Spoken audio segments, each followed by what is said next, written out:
Okay, hi everyone. So today I wanted to test out some rules I've been trying to write, or I've been thinking about them, and I made some notes of the ideas, and that I'm not going to play like a full game, but these are just kind of this video. I want to just try and do a test of the orders. So two things: a campaign phase, which I think, and I mentioned this in a previous video, I think the Sam Mustafa games, like Maurice and Blucher, I think he incorporates an idea like this, although I can't remember, but I'm pretty sure he does, where basically there are some effects on your army before they even get to the table. And I came up with just a table of 6 so far. I think I'd like to add more, but I think the ones I picked are fine for now. And then an orders phase. Now the idea for the campaign effects was, I was reading. Obviously, I study. If you are, for you guys that subscribe, I actually study Renaissance warfare, broadly speaking. And there's a lot of factors in these Renaissance armies that don't really get reflected in some of the more like casual rule sets, and that's not always a bad thing, because sometimes we just want to sit and play a game. That's totally fine, but I wanted to add something that would make it a little more just a little more interesting, that things that the commanders then had to think about when they sat down to, or not sat down, but when they were campaigning. So I came up with a table of things, and I'll get to that in a minute, but I guess I'll just go over quickly. I just set out 2 armies. So we've got our Ottoman Turks. So we've got our Pasha here, or maybe he's just the governor, Beyler Bey. We've got a unit of cavalry, another unit of cavalry, and some Janissaries. Over here we have the Polish host. So we've got musketeers, a unit of, I think these are the Lithuanian cavalry, another unit of musketeers. We've got our hetman with the flag with the Virgin Mary, of course, and then we've got our other Polish cavalry unit there. Now for the test, I haven't really worked out all the unit profiles yet, so for the purposes of this, I just have 2 kind of generic unit profiles that I've called Eastern Medium Cavalry, which I think reflects kind of the, get a better angle maybe, I'm not very good at this part of filming, but that reflects kind of like both, whether Ottoman or Polish,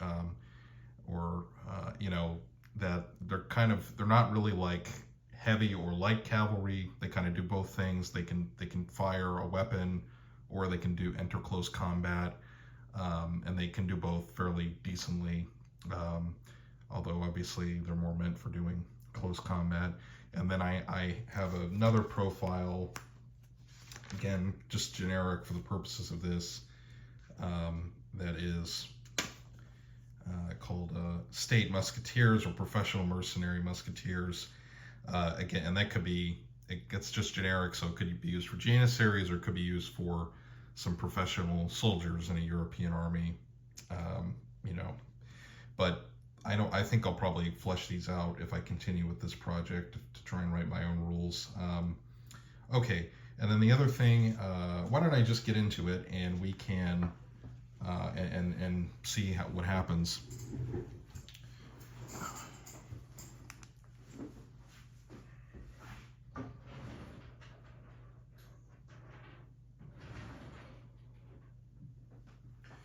So the first thing that we're doing is the campaign conditions. So both these armies had some difficulties, and I'm gonna say for now, I think every army will just have 2. You have to roll for 2, and so you always, both sides always have some sort of disadvantage. So we'll start with the Ottoman side, And I have 6. 1, 2, 3, 4.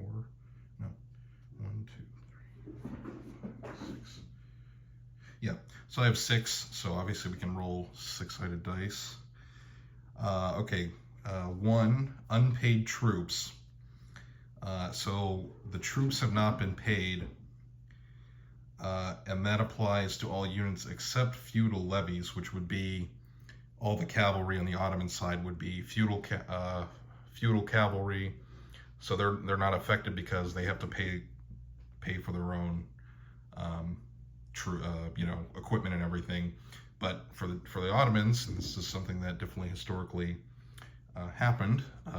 So the Janissaries, they're going to take a morale penalty of -1. They'll have that, and then we'll roll for their second disadvantage, 3. That would be bad gunpowder. So we have to roll for each unit with gunpowder weapons before deployment. Well, in this case, we've already done it, but on a 1 or 2, they have received bad gunpowder and suffer -1 to shooting rolls in addition to other modifiers. And again, this is something that was a real, reality. Sometimes the gunpowder wasn't very good. Now, the Ottomans are, at least the way I have them set up, none of these other Ottoman units have gunpowder weapons, so it's just the Janissaries of 1 or 2, and their gunpowder is actually okay. So now that I do that, I guess there's no real, that doesn't really give them a disadvantage then. Okay, I'm going to say that actually no, you don't, it's not a, Okay, I have to think about that. I think for the purposes of this, though, I will say that they had bad gunpowder, since they are the only unit with gunpowder weapons. When I was writing it, I was thinking more of like, if you have many units, you would roll for each one that has a gunpowder weapon. Okay, so that means Ottomans. So basically, the only disadvantages they have are on the Janissaries, in this example. That's fine. Now the other ones I have unpaid troops, which I explained. I have camp disease, that's another one. So a third of units cannot immediately join the field due to disease, but to make it so you can still play the game, they would basically be held in reserve, and then I'll have to think about how to handle that. But, they would be maybe replacements, or, they just weren't able to get to the field in time. Replacements from somewhere else, that is. Bad gunpowder. The other one is no pastures, so cavalry units didn't have enough grazing area or fodder. Big problem in this period. So the cavalry units suffer a movement penalty of one quarter of their movement value. The other one is low food, which is basically the same, but just applied to infantry units. And then the cavalry units still suffer because the riders obviously have to eat, so they take a penalty to close combat ability, but I haven't quite defined that yet. I think it'll probably just be a -1. The last one is feuding officers. So if a commander is given an order, if a unit is given an order, they must morale test to follow that order. Okay. All right, well, now we'll roll for the Polish army, Polish detachment. Let's see if I can get a decent angle. So we'll roll for the Polish detachment. So we have on a 5, so they do have low food. So the infantry will take a 1/4 penalty to their movement, and then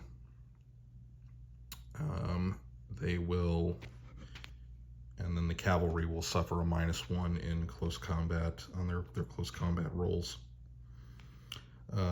Okay, so low food, so they didn't eat on the way to the field. And then on a 5, again, okay, so we'll re-roll because that would be double low food. 4, and that means, okay, no pastures. So the cavalry also suffers a 1/4 movement penalty. So the Polish army didn't have enough supplies to get to the field. Okay, now we'll go into the orders component, and I decided to limit like the number of orders a commander can give out. So for now, it's a commander rolls 1d4, and that's how many orders they can give per turn.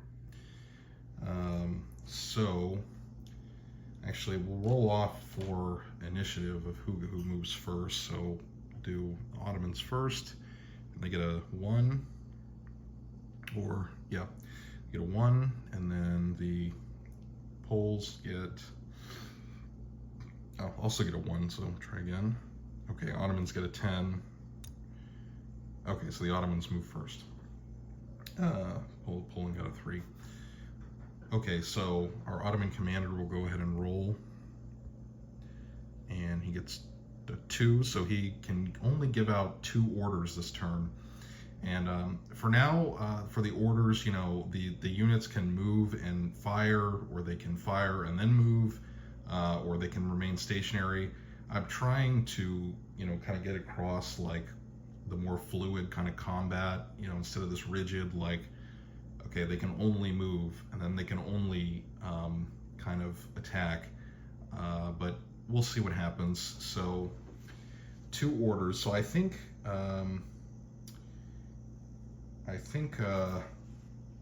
we will do assign 1 order to the Janissaries, and then we will assign 1 order to there's the cavalry unit here. So I think the first, so we'll do the cavalry first, because I think all they're going to do is move. So I gave them 8-inch movement, because, so they'll just move 8 inches. And that'll put them in contact with, almost in contact with the front line of the Polish force. Go ahead and move the camera back a little bit.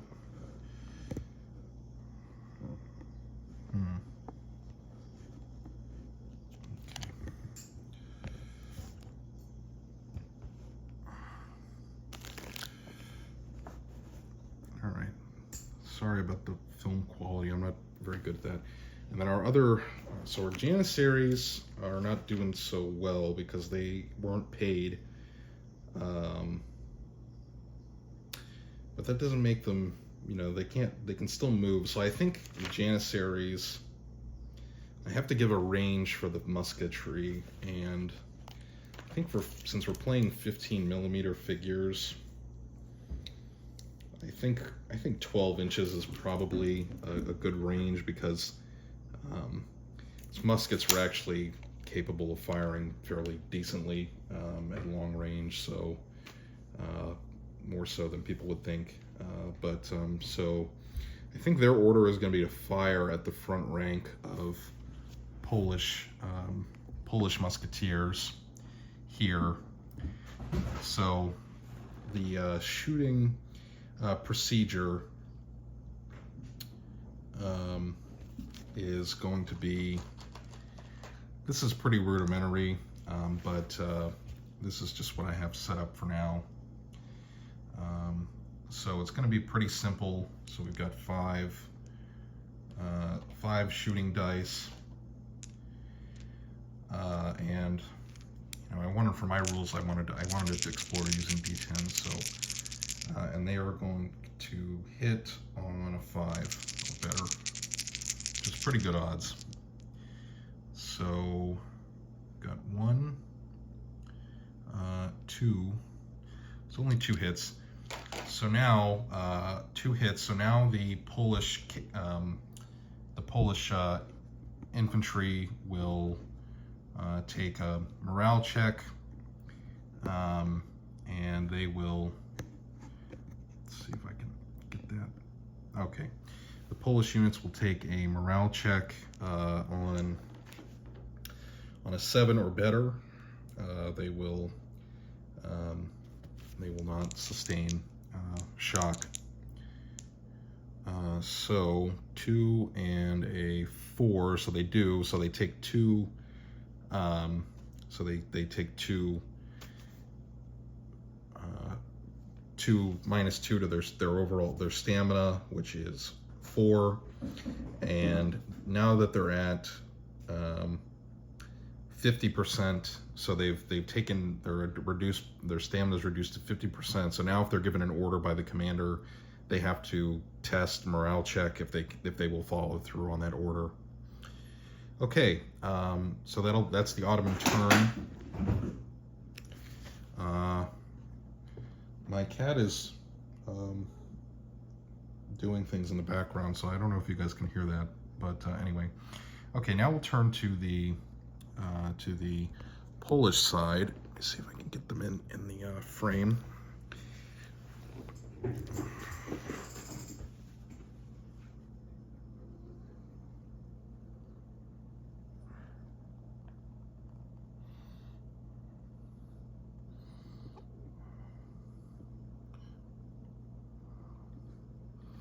Okay, now we'll do the Polish side, and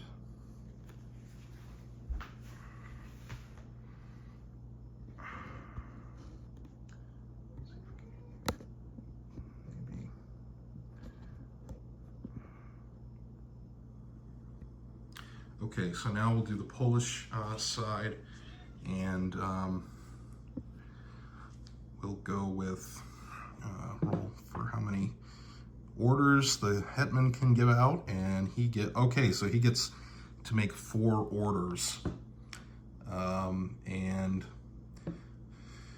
so I think for his first order he will order these musketeers to fire on the approaching cavalry. So we'll go ahead and resolve that.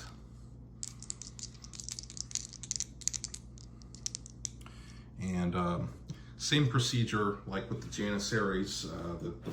For this demonstration, the Poles are also professional troops.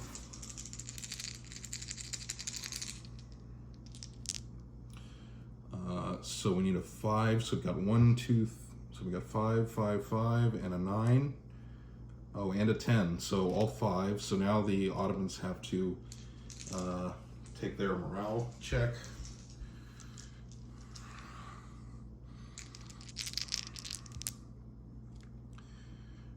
And let's see.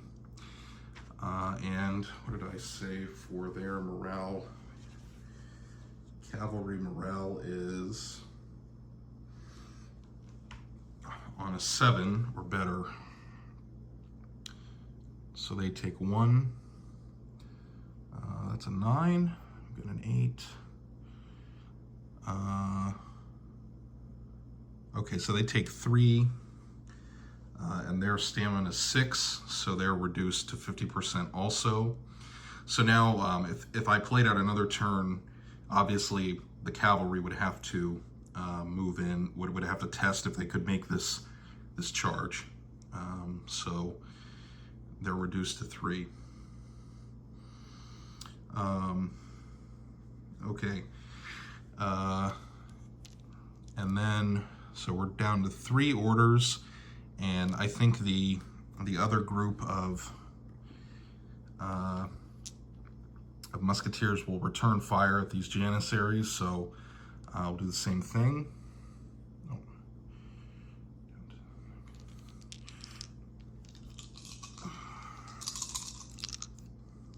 Oh wait, but they took casualties, so we have to test their morale.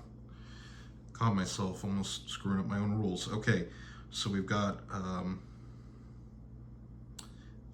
so on a 7+, we have to see if they can do something, and no, they cannot. So so the order is wasted. They can't. They're still in shock from the fire. They can't load their weapons, and they have to they have to just remain stationary, so the order's wasted. So I think that would kind of balance out as games develop, like, you know, if you roll and get more orders, that doesn't necessarily mean you get to do all those orders. And I'm trying to kind of give a sense of, like, a commander couldn't necessarily, like, issue orders all at once. And I also have in my notes, like, an initiative. So, like, here, these cavalry could you know, just do like an initiative move on a successful morale check into these guys, you know, if to do that. So, okay, so we're down to 2 more orders, and I think at this point I'll just wrap it up, because the only 2 orders that I would really give out would be to advance these guys up. Yeah, but why don't we do that? We'll just go ahead. So, excuse me, the assistant has moved behind the camera. Okay. Okay, so they'll move 8, and these guys will, and for the medium cavalry, I've said that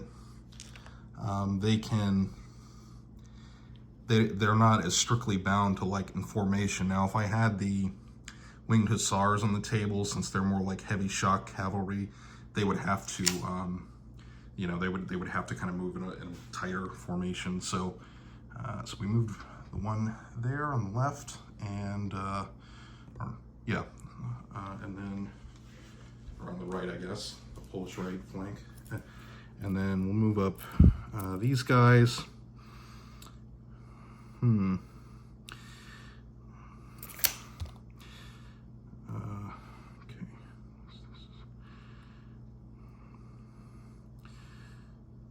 Banner's not really cooperating, but that's okay.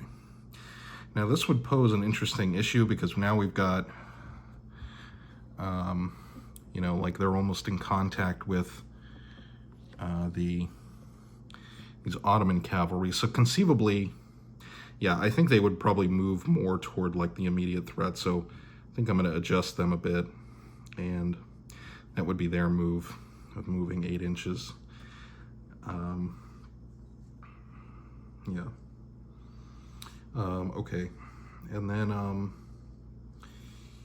then I think what I'd like to do is just play out the next Ottoman phase, mostly just to see what would happen with these guys. So go ahead and roll for Ottoman orders, and we're going to get at least 1. So yeah, so we got actually 1 exactly. And now they would have to test to carry that out. And they got a 6, so they didn't pass. So now, because the Ottoman commander was only able to issue 1 order for various reasons. Oh, and I forgot, they are supposed to have like a quarter, they were supposed to lose 1/4 of their movement. I forgot about that.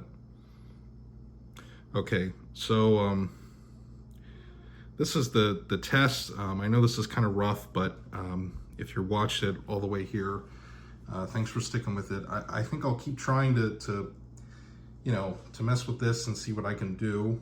I appreciate it if you watched it all the way to the end, and I'll talk to you guys in the next video.